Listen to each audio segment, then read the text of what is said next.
Anak kan percaya sama bapaknya bahwa hati-hati kamu bisa mati bla bla bla. Hati-hati kamu. Waduh, geblek. Jadilah dia program. Jebret, penuh ketakutan.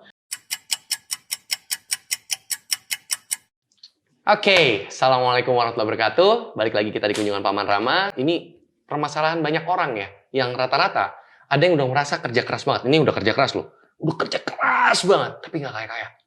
Nggak sukses-sukses. Terus ada yang mau dapat jodoh gitu. Udah pakai ini, udah pakai susak, sesek, udah semuanya dipakai. Tapi cuman jagain jodoh orang mulu. Pernah ngalamin ya? Ada juga nih yang orang tuh kerjaannya ya marah sama jadi kayak apa ya, toksik. Ya dia jadi toksik buat orang lain. Dia selalu jadi toksik buat di mana-mana. Karena pernah ketemu nggak orang kayak gitu? Nah, permasalahannya tuh sebenarnya di mana sih? Di alam pikiran. Oke, di alam pikiran. Mungkin backgroundnya atau apanya. Tapi ada yang jauh lebih penting. Dan ini gue mau korek sama Mas Adista. Mumpung ada Mas Adista. Biasa aja dong, Ram. Kaget. Mumpung ada Mas Adista. Mas, Ya, langsung aja deh. Aku pingin korek apa sih sebenarnya alam bawah sadar, pikiran sadar tuh apa sih, Mas? ya. Gini Ram, ini aku ngomong dari sisi ruang terapi ya. Yes. Selalu. Kalau klien sebelum masuk ke sesi terapi, selalu aku jelaskan. Kamu mau diterapi dengan cara hipnoterapi. Itu apa? Kan gitu kan. Banyak, kayak di TV tuh kayak yuka-yuka gitu. Oh, yang yuka-yuka kayak apa? Gini. Oh ya, mungkin itu tapi ini beda. Tidur. Gitu. Nah, kan gitu. Kan orang mikirnya kan ke sana semua. Betul. Padahal kan nggak gitu. Iya. Jadi gini, saya jelaskan ke dia dulu. Kamu tahu hipnoterapi itu apa? Hipnoterapi itu dari dua kata. Hipnosis dan terapi. Artinya, terapi yang dilakukan di dalam kondisi hipnosis. Itulah namanya menjadi hipnoterapi. Gitu. Jadi, terapi yang dilakukan dalam kondisi hipnosis. Nah, pertanyaannya, hipnosis itu apa? Kan gitu. Kalau hipnosis apa toh? Dulu aku juga waktu dengar kata hipnotis waktu itu. Hipnotis itu apa toh? Gitu ya. Ternyata kondisi hipnosis ini adalah kondisi alami yang dialami semua manusia yang hidup. Dia pasti mengalami kondisi hipnosis ini. Terjemahannya adalah kondisi hipnosis itu adalah kondisi gelombang pikiran tertentu namanya, Dang. Jadi ternyata pikiran kita itu secara umum kita bagi dengan beta, alfa, theta, delta. Ya. Oke. Nah, delta ini adalah kondisi panjang gelombang antara 0,5 Hz sampai 4 Hz. Oke. Theta panjang gelombangnya antara 4 sampai 8 Hz. Alfa panjang gelombangnya antara 8 sampai 12. Beta 12 sampai 30 lebih. Nah, setiap hari siapapun manusia itu pasti mengalami 4 gelombang ini. Naik turun. Naik turun. Nah, gelombang hipnosis itu di mana? Gelombang ini. Theta, alfa di sini, mainnya di sini. Jadi, nggak usah bingung itu urusan dengan setan loh. Setannya itu siapa? Ini panjang gelombang ini. Masalah panjang gelombang. Yang ngomong dengan setan-setan tuh mereka nggak pernah belajar hipnosis dengan benar, tapi ngomong. Sayang di ruang terapi nggak pernah ketemu setan di ruang terapi. Itu. Karena ini murni panjang gelombang. Dan semua manusia, waktu dia tidur, dia pasti di gelombang delta. Nggak mungkin tidak. Kenapa orang tidur? Karena gelombang otak dia ada di gelombang delta. Itu jawabannya. Ya. Pernah nggak ketemu orang yang sudah tiduran di tempat tidur tapi nggak tidur-tidur? Karena meskipun dia tiduran, tapi otaknya masih di gelombang beta. Gelombang beta ini sifatnya berisik. Berisik gitu. Banyak pikiran, bla bla bla bla. Gelombang alfa ini waktu kita mulai agak tenang. Kalau ke masjid, udah niat sholat, wudhu dulu kan? Nah itu udah mulai gelombangnya mulai alfa di situ, dingin, enak, nyaman, masuk ke masjid sudah dengar adzan itu udah langsung selesai tutup mata, itu di alfa, ya. Nah theta itu saat kita rileks banget, doanya kusuk, doanya betul-betul kusuk banget. Nah kalau di Muslim itu ada doa sholat tahajud, ya, di sepertiga malam. Iya, itu kenapa powerful sekali? Karena orang itu berdoa saat dia bangun dari tidur yang berdoa kan, dia ngantuk. Posisi yang berdoa itu adalah posisi yang bawah sadar, gelombang bawah sadar ini. Kenapa doa sholat tahajud itu kuatnya luar Iya, biasa. iya. Gitu, itu alasannya sebenarnya. Nah, kenapa orang di tempat tidur dia nggak bisa tidur? Karena gelombang otaknya masih di beta. Siapapun orang itu kalau gelombangnya di delta, dimanapun dia pasti tertidur. Baik di kursi, baik di tempat tidur, baik di terminal bus, kita juga ketemu orang tertidur. Iya. Karena dia gelombangnya di delta, itu aja sebenarnya. Nah, terapi ini dilakukan dalam kondisi theta alfa ini, alfa theta ini. Pertanyaannya, mengapa kok kita menggunakan, sifat dari gelombang yang ini, yang di bawah ini sifatnya long term memory, Rama. Jadi alfa theta ini long term memory. Jadi memori sejak dia di kandungan sampai hari ini dia merekam semuanya. Sedangkan yang beta ini itu sifatnya short term memory. 1-2 hari masih ingat, seminggu udah lupa dia. Oke. Nah, gelombang yang ini namanya gelombang pikiran sadar. Alfa ke bawah ini gelombang bawah sadar. Gitu doang. Nah, hipnoterapi itu menggunakan sifat dari pikiran bawah sadar yang long term memory tadi untuk mencari akar penyebab pertama kali program itu terpasang. Dimasukin chipnya itu kapan pertama kali? Ya, itu tidak mungkin terjadi kalau di gelombang ini. Karena Di beta, sifat dia short term memory. Tapi kalau ini long term memory. Itu kenapa kita gunakan, kenapa namanya hipnoterapi. Terapi yang dilakukan dalam kondisi hipnosis ini, kondisi ini. Kondisi hipnosis itu bukan kondisi yang matanya merem, bukan. Bukan yang rileks tidur, bukan. Kondisi hipnosis itu adalah kondisi di mana pikiran kita mengalami relaksasi yang sangat dalam. Pernah enggak kita kehilangan kunci gitu, kita cari kuncinya di mana, kuncinya di mana, kuncinya di mana, atau kacamata di mana, kacamata cari di mana, nggak ada, itu nggak ada, ini nggak ada, ini nggak ada. Ternyata istri bilang, itu loh di depanmu. Kok aku nggak lihat ya dari tadi? Itu adalah kedalaman hipnosis, sudah dalam banget itu, Ram. Meskipun matanya melek. Saya cuma mau ngasih penjelasan, ngasih gambaran bahwa kondisi hipnosis itu tidak harus dengan mata merem, bukan. Mata melek pun bisa. Pernah nggak kita ngalamin? Kita baru baca buku, diajak ngomong budek, kita nggak dengar. Itu kondisi hipnosis dalam sekali. Itu, ini supaya kita ngerti yang benar yang mana, yang nggak benar yang mana. Ya. Nah, para ahli hipnoterapis itu meyakini dari penelitian juga bahwa gelombang pikiran bawah sadar ini itu dikatakan kekuatannya 95%. Ya. Pikiran sadar ini 5%. Ya. Sehingga kalau kita bekerja sama dengan yang 95% ini, kita akan lebih bisa mendapatkan apa yang kita inginkan dengan lebih mudah. Oke. Gambaran sederhananya gini, teman-teman. Gelombang pikiran bawah sadar atau pikiran bawah sadar kita ini sudah aktif sejak kita di kandungan, itu Ram. Ya. Dia bisa dikasih program apapun. Tergantung siapa yang ngasih program. Waktu seorang sedang dikandung, yang mengandung adalah seorang ibu, itu program pikiran dia, pikiran bawah sadar dia sudah aktif sejak 2 bulan, usia kandungan 2 bulan. Gila. Dan ini tervalidasi di ruang terapi, Ram. Tervalidasi di ruang terapi. Dicari sebelum 2 bulan, nggak keluar datanya. Gitu. Di kehidupan yang sekarang ini ya, nggak keluar datanya. Oke. Dari situlah aku tambah meyakini lagi bahwa ibu ini adalah programmer terdekat seorang anak. Ya. Lebih meyakini lagi perkataan atau ungkapan bahwa surga ada di bawah telapak kaki ibu. Karena ibulah yang bisa membawa ke surga maupun ke neraka. Loh iya no. Lah iya loh, logikanya kan gitu. Berat, bro. Programmer itu paling awal adalah ibu. Kalau ibu mengajarkan hal yang baik, dan saya yakin sekali semua ibu ini mengajarkan positif yang baik untuk anak.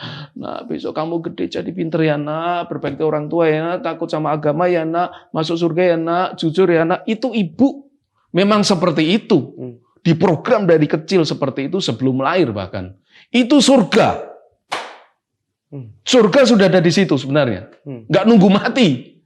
Ya di situ itu. Jadi dia lahir jadi manusia, jadi anak yang baik. Dia bisa membantu banyak orang seperti Rama saat ini. Amin. Itu Ram. Jadi penting sekali kita mengetahui ilmu ini, apalagi yang punya anak, yang mau bikin anak, harus ngerti ini, karena sudah bisa diprogram sejak di kandungan. Ya.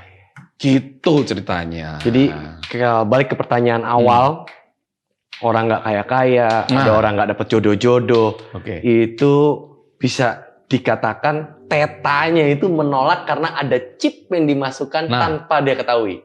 Bisa jadi kayak gitu. Bisa jadi memang itu diprogram. Bisa jadi terprogram secara tidak sengaja oleh lingkungannya maupun kejadian. Oke. Contoh gini Ram, ini tak kasih contoh yang sederhana supaya kita bisa tangkap dengan gampang ya. Ada 2 orang anak yang umur mungkin 4 tahun, 3 tahun ya. Dan orang tuanya pengen anak ini berenang, bisa berenang. Dibawalah anak ini ke kolam renang. Dua-duanya bawa didamping orang tuanya. Nggak ngerti kenapa ceritanya anak yang nggak bisa berenang ini kecebur dua-duanya. Cus gitu kan.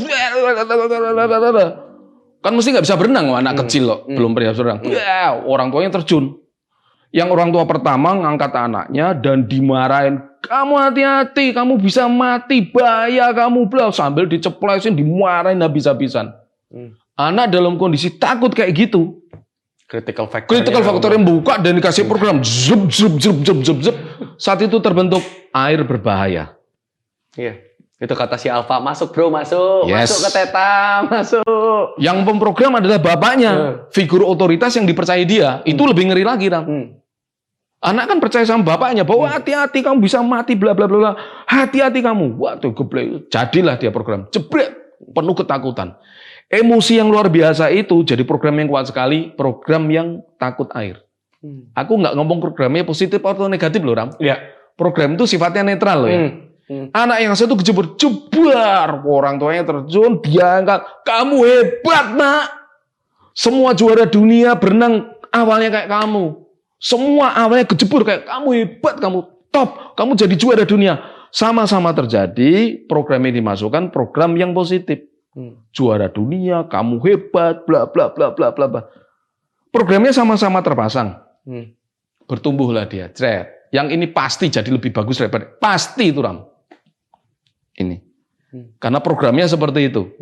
Oke. Nah, ini yang terjadi. Dia akan bertumbuh semakin hari semakin kuat, semakin kuat, semakin kuat, semakin kuat. Ini tambah ngeri, tambah takut air ya mungkin sudah nanti. Mungkin nggak mau mandi deh. Selesai. Ngeri. Ngeri. Ya, itu hati-hati ya jadi orang tua. Jadi nggak gampang. Dan memungkinkan nggak, Ya. Mas Adista? Karena lingkungan, dia terprogram, karena dia sering ngomongin itu terus, akhirnya masuk ke alam bawah sadar mereka ketika usia-usianya udah mulai dewasa. 18, 20, bahkan 30-an. Dia, lingkungan ini influence. Memungkinkan nggak itu menjadi program baru di usia setelah dewasa? Jadi gini Ram, ini prinsip dulu ya. Sebuah program, kekuatan sebuah program itu bukan di kejadiannya, tapi di emosi yang menyertai program itu. Jadi bukan di peristiwa itu netral. Semua peristiwa itu netral. Bahkan aku bilang kecebur air, takut air itu juga itu hanya sebuah program. Lah kalau memang dia nggak mau mainan di air, yang untuk apa disembuhkan penyakit kayak gini? Ini menjadi tidak netral. Kalau dia mau program takut air menjadi tidak netral dan harus dihilangkan kalau dia pengen jadi perenang. Tapi kalau tidak ya sudah, tahu untuk apa? Gitu ya. Yang penting masih mau mandi aja. Ya, udah. Kalau takut mandi lah itu repot itu terlalu itu. Nah, kembali ke pertanyaan Rama tadi. Apakah kalau kumpul terus, diulang-ulang terus bisa hilang atau terganti program baru? Jawabannya bisa ya, bisa tidak, Ram. Karena selalu urusannya adalah personal. Nggak bisa, kamu gini nanti pasti gini. Nggak bisa. Karena pikiran kita ini selain bisa terprogram, dia juga bisa memprogram dirinya sendiri loh. Bisa memprogram dirinya sendiri. Bisa jadi anak yang takut air ini tadi, bisa jadi dalam perjalanannya, dia bilang, loh nyatanya temanku bisa loh. Dia latihan terus kok. Nyatanya dia nggak tenggelam kok. Aku juga latihan Dia bisa sembuh ini Ram. Ngerti ya? Jadi tidak selalu ini harus enggak selalu seperti itu. Jadi satu fakta atau apapun itu bisa mecah critical factor atau alpha untuk kebuka lagi dan masuk program baru. Bisa banget, kenapa tidak? Tapi memang lebih mudah kalau kita mencari, ada program ini, kita cari jebret ini, udah selesai diangkat. Gitu. Ini seru nih. Gitu Ram. Ini faktanya di ruang terapi kayak gitu. Apakah orang ini bisa sembuh? Bisa. Bisa. Karena pikiran kita bisa memprogram sendiri. Gitu. Bahkan gini Ram, dalam perjalanan ini aku ada istilah yang untuk aku sendiri ya. Pikiran atau kita ini kan bukan hanya pikiran Ram. Kenapa kita punya pikiran? Karena kita dikasih otak sama Tuhan. Betul ya? Kalau nggak ada otak, kita nggak punya pikiran. Kita punya muncul perasaan entah cinta, entah marah, dan lain-lain. Itu karena kita punya otak sebenarnya. Benar nggak? Tapi faktanya manusia ini kan juga bukan cuma pikiran dan perasaan. Tapi dia juga punya badan. Oke? Nah, aku bilang sama klien-klienku itu. Kalau memang gini. Contoh nih, kalau orang takut bicara. Orang takut bicara, contoh ya. Dia datang ke ruang terapi, Pak, saya mau diterapi. Kenapa kamu? Saya kalau bicara itu grogi, Pak. Saya nggak langsung sembuhin dia, Ram. Aku tanya, kamu udah sering bicara depan umum belum? Belum. Wajar kamu grogi. Wajar dong? Ya. Wajar. Ya. Tapi banyak orang melihat ini sesuatu yang aneh. Dia menganggap dirinya sakit, padahal dia nggak sakit. Sebagai terapis, aku akan dudukkan masalah di tempat yang sesungguhnya. Kamu ini sakit atau tidak? Aku grogi Pak, ketemu orang keringet dingin. Saya tanya pertama, kamu sering bicara? Enggak. Ya udah kamu pulang aja, kamu enggak sakit. Latihan dulu, baru kamu. Loh iya no. Iya. Tapi kadang-kadang klien itu aneh-aneh gitu loh. Dia nggak sakit, mikirnya sakit gitu. Nah itu malah yang sakit sebenarnya. Iya kan kalau ditanya pertanyaan awal aku kan, aku udah kerja keras. Wah, pas ditanya kerja kerasnya berapa lama? Lah, iya. Seminggu sekali kayak sholat Jumat. Ya repot. Nggak ada ceritanya. Apa sholat kayak setahun 2 kali kayak sholat Id. Wah, lebih parah lagi setahun sekali kayak tahun baru. Wah, repot. Gimana mau kaya? Oke. Nah, kalau yang gini masalah Ram. Orang datang, Pak, saya minta diterapi. Saya takut sekali, bla bla bla. Dia ngomong udah takutan. Saya tanya, kamu dulu pernah nggak takut kalau ngomong? Pernah, Pak. Pernah. Terus apa? Saya pernah diginikan gini-gini terus sejak itu saya takut ngomong. Lah, ini baru bisa diberesin. Oke. Artinya dia dulu nggak punya masalah, terus ada sebuah program baru masuk, program ini menjadi virus. Nah, ini yang kita ambil. Itu Ram. Jadi sederhana sekali. Ya. Kalau katanya staff saya, Revi, exactly. Gitu. Jadi itu yang kita ambil.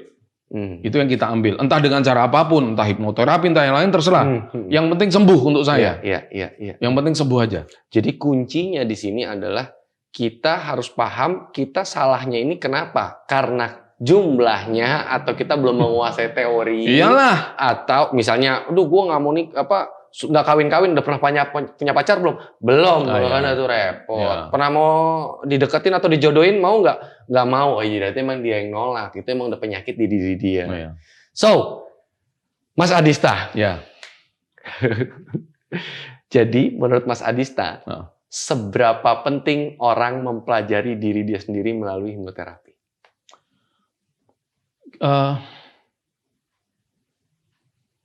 Setiap orang terserah, dia mau belajar apapun terserah. Kalau aku ngeliatnya gini Ram, aku ini apa? Aku ini adalah seorang manusia.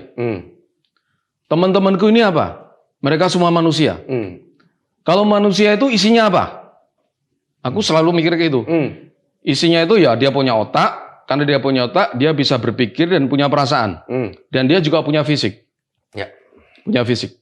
Artinya apa? Aku harus tahu cara menjalankan mekanisme ini dong.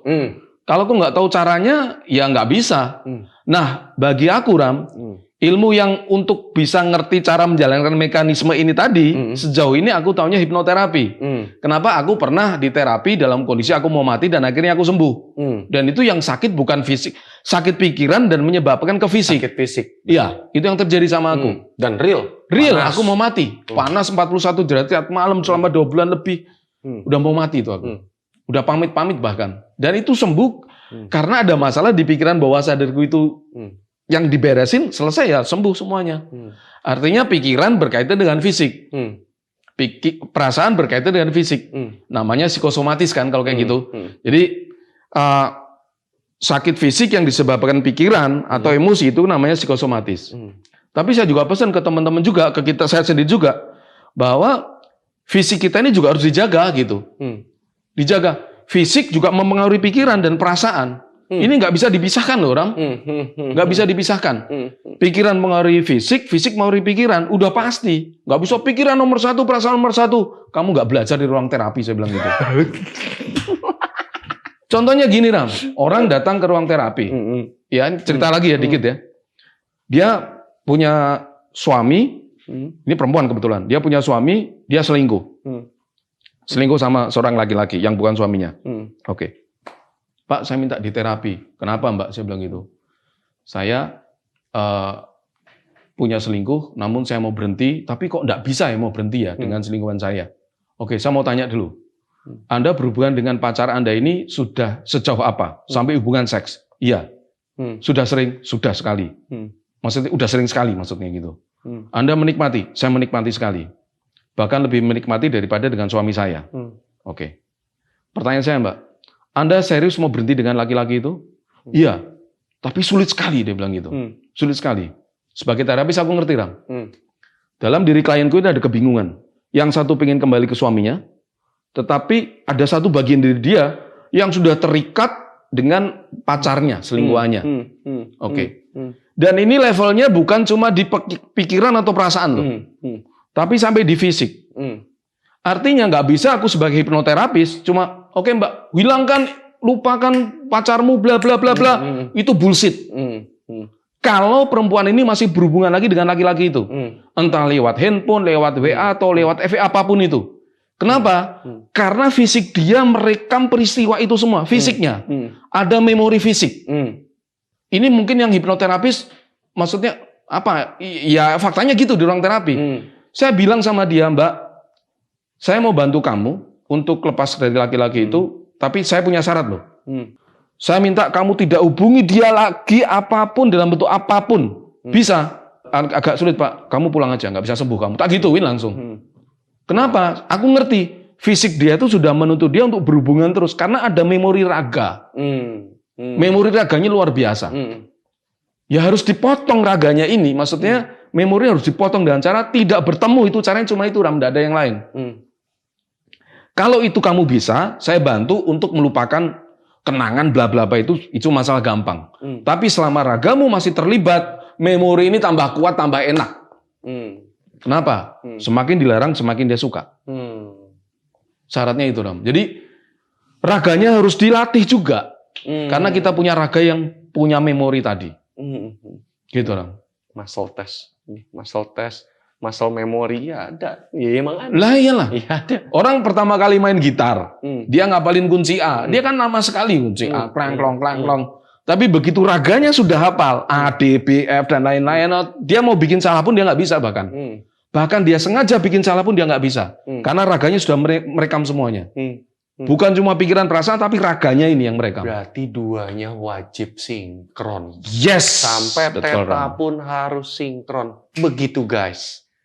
Makin mencintai saya sama diri saya sendiri dan makin kagum sama yang mencintai yang membuat dan menciptakan diri Betul, saya. Ram. Betul. Thank you Mas Adista. Sama-sama, Ram. Thank you. Moga-moga berguna ya. Pasti berguna. Semoga teman-teman bisa memanfaatkan semuanya untuk diri teman-teman untuk lebih baik lagi setiap harinya. Thank you. Udah hadir ke kunjungan Paman Rama. Wassalamualaikum warahmatullahi wabarakatuh. Waalaikumsalam. Bye.